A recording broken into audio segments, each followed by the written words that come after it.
Welcome back to my channel coffee chat with Sri. నేను మీ శ్రీజ. ఇవాళ మనం అయోధ్య వెళ్తున్నాం. ప్రజెంట్ నేను లక్నోలో గోమతి నగర్లో ఉన్నాను. ఇది ఎయిర్పోర్ట్ నుంచి 20 కిలోమీటర్స్ డిస్టెన్స్ ఉందన్నమాట. ఇక్కడ నుంచి అయోధ్య ఆల్మోస్ట్ 100 కిలోమీటర్స్ ఉంటుందంట. ఏ ట్రాన్స్పోర్ట్స్ ద్వారా మనం వెళ్ళొచ్చు, దర్శనం ఎలా జరిగింది, అదంతా వ్లాగ్లో కంటిన్యూ అవుతుంది అనమాట.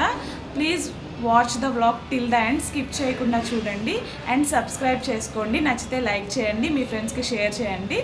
వెళ్తూ మనం ట్రాన్స్పోర్ట్ ఫెసిలిటీస్ ఎలా ఉన్నాయో మాట్లాడుకుందాం, ఓకేనా? ఇప్పుడు ఇంకా లక్నో నుంచి అయోధ్యకి అయితే స్టార్ట్ అవుతున్నాము. సో అరౌండ్ 1 o'clock టైం అయింది. ఇంకా లంచ్ చేయాలి కాబట్టి అన్నయ్య మా కోసం లంచ్ అయితే ప్రిపేర్ చేస్తున్నారు. ఏది ప్రిపేర్ చేసినా like lunch, dinner or breakfast ఏది ప్రిపేర్ చేసినా రోటీ అయితే కంపల్సరీ ప్రిపేర్ చేస్తారంట వాళ్ళ స్టాఫ్. సో రోటీ కామన్గా చేస్తున్నారు. అండ్ మా కోసం కొన్ని స్పెషల్స్ చేశారు. ఇది వచ్చేసి బటర్ మిల్క్లో బూందీ వేసి చేశారనమాట. అది ఇక్కడ స్పెషల్ అంట. ఇది ఆలూ కర్రీ. అండ్ మా కోసం స్పెషల్గా పన్నీర్ చేయించాడు. ఆ రోజు పన్నీర్ అండ్ జీరా రైస్ చేయించాడు. దహీలో బూందీ అని చెప్పాను కదా, అది ఇదే.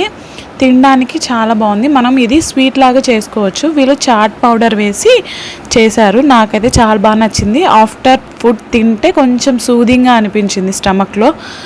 ఎండాకాలం కదా, కొంచెం ఇలా బటర్ మిల్క్ అవి తింటే బాగుంటుంది అని నా ఒపీనియన్. నాకైతే నచ్చింది. అండ్ మేమందరం కూర్చొని లంచ్ అయితే చేస్తున్నాము నెక్స్ట్ అయోధ్యకి స్టార్ట్ అవ్వడానికి.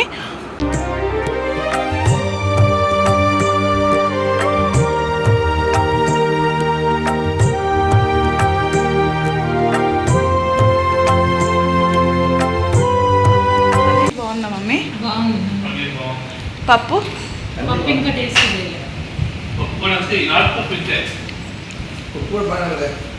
బాగుందా పప్పు? లంచ్ అయిపోయిన తర్వాత అందరిని అడుగుతున్నాను ఏమేమి కర్రీస్ బాగున్నాయి అనేసి. మా డాడీ అంటున్నారు యూపీ లాంటి స్టేట్స్ అంటే నార్త్ ఇండియాలో మనకి ఇంత మంచి ఫుడ్, సౌత్ ఇండియన్ ఫుడ్ దొరకడమే చాలా ఎక్కువ. ఎలా ఉన్నా నాకు నచ్చుతుంది, నాకు అన్నీ నచ్చాయి అని చెప్తున్నారనమాట. ఏసీలో ఫుడ్ తింటున్నాం కాబట్టి నాకేం అంత టెంపరేచర్ అనిపించలేదు. బయట మాత్రం 40+ టెంపరేచర్ ఉండింది ఆ రోజు. పాప కొంచెం యాక్టివ్గా ఉంది కాబట్టి మాకు ప్లస్ పాయింట్ అయింది. లేదంటే ఇన్ని ప్లేసెస్ అయితే విజిట్ చేయడం చాలా కష్టమై ఉండేది. ఆఫ్టర్ లంచ్ మేము స్టార్ట్ అయిపోయాము అయోధ్యకి. ఆల్మోస్ట్ 110 to 120 కిలోమీటర్స్ ఉంది డిస్టెన్స్. 1.5 hour జర్నీ ఉంటుంది అని చెప్పాడు అన్నయ్య. లక్నో నుంచి అయోధ్యకి 2 ways ఆఫ్ ట్రాన్స్పోర్ట్స్ అయితే ఉన్నాయి. ఒకటి రోడ్వేస్ అండ్ రైల్వేస్ అన్నమాట. ఆర్డినరీ నాన్ ఏసీ బస్సులు అయితే 100 నుంచి 180 లోపు ఛార్జ్ ఉందంట. అండ్ ఏసీ బస్సెస్ అయితే 200 to 350. ఏసీ వోల్వో బస్సెస్ ఉంటాయి కదా, అవి 600+ ఛార్జ్ అయితే ఉంటుంది. ట్రావెల్ టైమింగ్ 3 to 4 hours అయితే ఉంది త్రూ బస్ అయితే. అదే ట్రైన్ అయితే 50 నుంచి 100 rupees general ticket and up to 200 sleeper ఉందన్నమాట. ఏసీ అంత ప్రిఫర్ చేయక్కర్లేదు, ఎందుకంటే దగ్గర జర్నీయే కదా. 1 hour 45 minutesలో రీచ్ అయిపోవచ్చు త్రూ ట్రైన్ అయితే. ఇంకొద్దిసేపట్లో అయితే అయోధ్యకి రీచ్ అయిపోతున్నాం. చిన్నప్పటి నుంచి నీ ఫేవరెట్ గాడ్ ఎవరు అంటే శ్రీరాముడు అని చెప్పుకునేదాన్ని నేను. అలాంటిది ఇప్పుడు అయోధ్య వెళ్తున్నానంటే అసలు మాటల్లో చెప్పలేని సంతోషం నాకు. మనం ఈరోజు ఇంత అందమైన అయోధ్య చూస్తున్నామంటే అది ఒకరు ఇద్దరు చేసిన కృషి కాదు.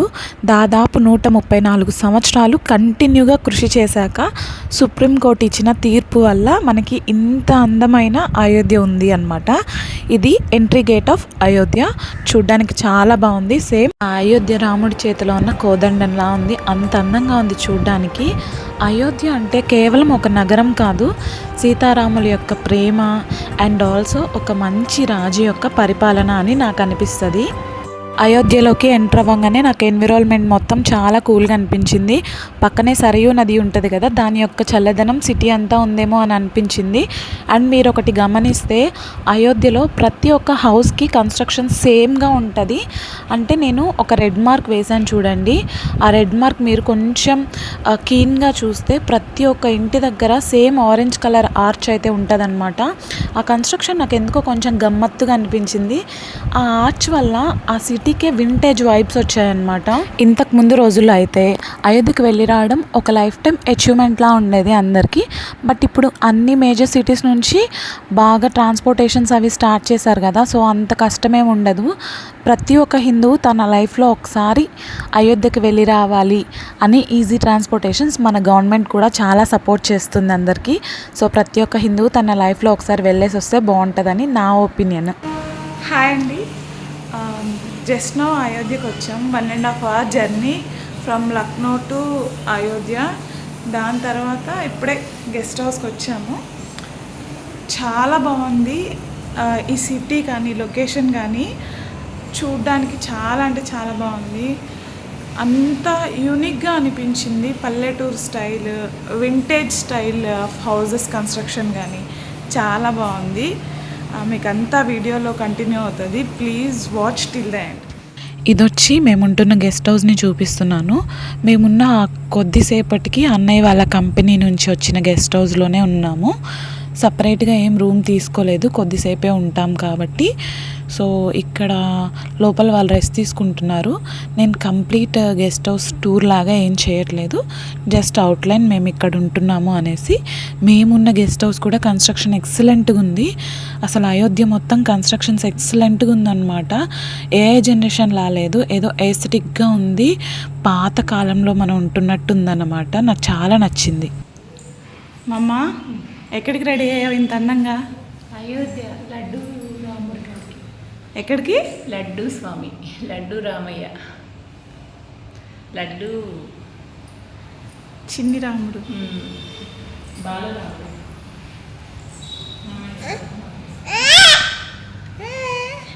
మా మమ్మీకి కానీ మా తాతయ్యకి కానీ ఎంతో ఇష్టమైన ప్లేసెస్ అండి ఇవి. కాశీ, అయోధ్య ఇలాంటి ప్లేసెస్కి వెళ్ళాలి, లైఫ్లో ఒక్కసారి నా చూడాలి అని అనుకుంటూ ఉంటారు. వాళ్ళని హ్యాపీ చేద్దాం అనేసి ఒక చిన్న ప్రయత్నం ఇది. యాక్చువల్గా నా చిట్టి తల్లి బర్త్డే అప్పుడు చేద్దాం అనుకున్నాం ట్రిప్, బట్ ముందుగానే కుదిరిపోయింది. తన బర్త్డేకి ఇంకొన్ని ప్రిపరేషన్స్ చేయాలి. అండ్ ఇదొచ్చి అయోధ్యలో స్ట్రీట్ అండి. ఇక్కడ కూడా కన్స్ట్రక్షన్స్ చాలా బాగున్నాయి. ఇల్లులు కట్టుకునే విధానం నాకు చాలా నచ్చింది. ఇక్కడ చాలా డీసెంట్గా కూల్గా ఉన్నాయి అంతా. మా కోసం అయితే ఇప్పుడు కార్ అయితే వచ్చేసింది, ఇంకా స్టార్ట్ అయిపోతున్నాము టెంపుల్కి. వెళ్ళే దారిలో కూడా అసలు నాకు ఎంత నచ్చేసిందంటే అయోధ్య సిటీ నాకు చెప్పడానికి వీలవ్వట్లేదు ఇంత చిన్న వీడియోలో. మీరు ఒక్కసారి విజిట్ చేస్తే తప్ప ఈ ఫీలింగ్ ఒకరి వీడియో చూసో లేకుంటే ఏదన్నా యూట్యూబ్ ఛానల్లో వ్లాగ్ చూసో మీకు ఆ వింటేజ్ ఫీలింగ్ అస్సలు రాదు. ఖచ్చితంగా ఒకసారి విజిట్ చేయడానికి ట్రై చేయండి. అంత బాగుంది, మాటలో చెప్పలేను ఆ సిటీ గురించి. ఆ అయోధ్య రాముడు తిరిగిన ప్రదేశం, ఆ సీతమ్మ అడుగుజాడలున్న ప్రదేశం కాబట్టి అంత అందంగా ఉంది ఈ సిటీ అని అనిపించింది నాకు. ఇప్పుడు యూపీకి సీఎం వచ్చేసి యోగి ఆదిత్యనాథ్. ఆయన వచ్చాకే యూపీ చాలా డెవలప్ అయిందని, అయోధ్య కూడా మన సొంతమైందని అందరు చెప్తున్నారు.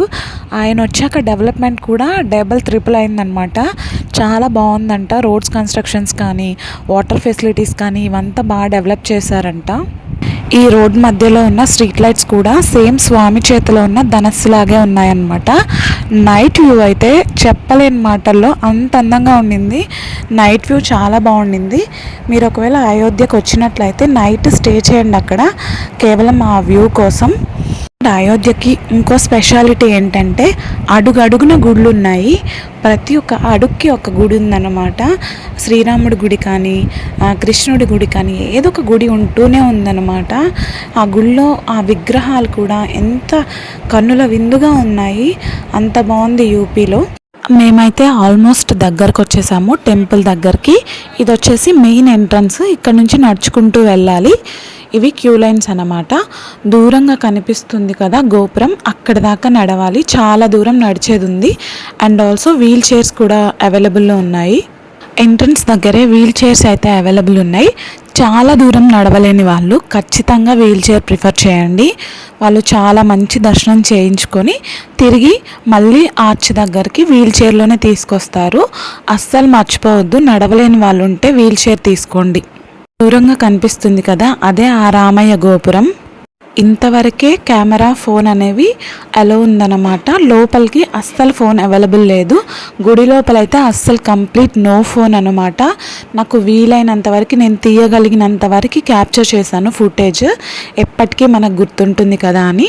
మాకు విఐపి దర్శనం కాబట్టి టెంపుల్ బ్యాక్ సైడ్ నుంచి క్యూ లైన్ ఉంది. విఐపి ఎవరైతే టికెట్స్ తీసుకున్నారో వాళ్ళందరికీ టెంపుల్ బ్యాక్ సైడే చెకింగ్ అండ్ క్యూ లైన్ కూడా టెంపుల్ బ్యాక్ సైడ్ ఉంటుంది అనమాట. ఎక్కువ రష్ అయితే ఉండదు. ఎంత రష్ వచ్చినా చాలా పెద్ద టెంపుల్ కాబట్టి మనకి నార్మల్గా నడుస్తున్నట్టే ఉంటుంది. క్యూ లైన్లో తొక్కిసలాట అలా అయితే ఉండదన్నమాట.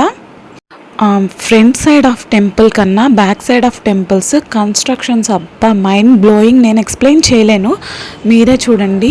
ఇక్కడ లవకుశ మందిర్ ఉంటుంది, అక్కడైతే ఎప్పుడు కంటిన్యూస్గా భజనలు చేస్తూ ఉంటారనమాట.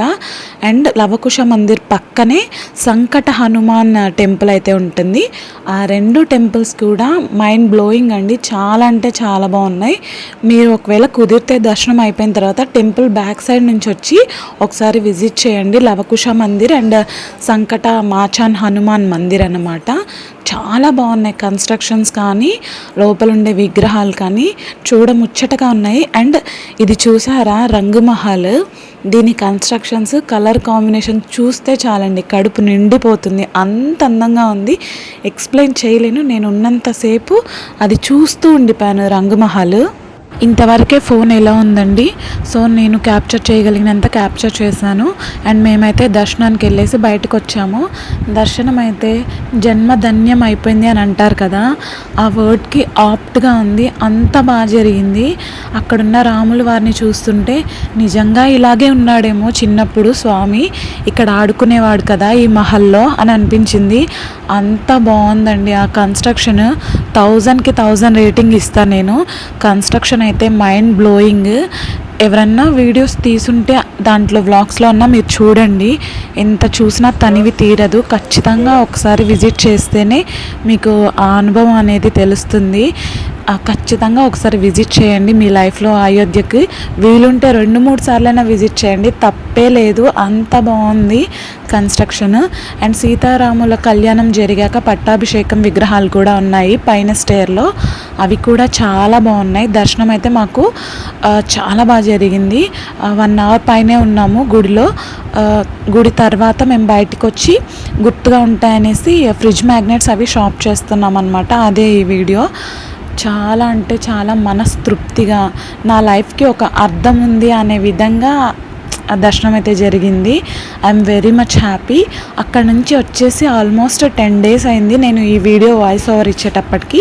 ఇంకా నా మనసులో ఆ వైబ్సే ఉన్నాయి, ఆ అయోధ్యలో ఆ రాముడిని చూసిన వైబ్సే ఉన్నాయి. సో ఇదండి మా అయోధ్య యాత్ర. మేము ఇంకెక్కడికి వెళ్ళలేదు, పాప ఉంది కదా స్ట్రెస్ అవుతుంది అనేసి.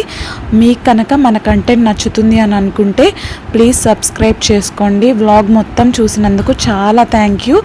ప్లీజ్ సబ్స్క్రైబ్ చేసుకోండి, లైక్ చేయండి అండ్ ఆల్సో కామెంట్ కూడా చేయండి. మీరు ఏదైనా ఒపీనియన్ షేర్ చేసుకోవాలన్నా కామెంట్ చేసి నాకు కామెంట్ ద్వారా we will get in touch. So thank you for watching till the end. Next ఇంకా కాశీ వ్లాగ్స్లో కలుద్దాం. Thank you for watching till the end. Bye bye, take care.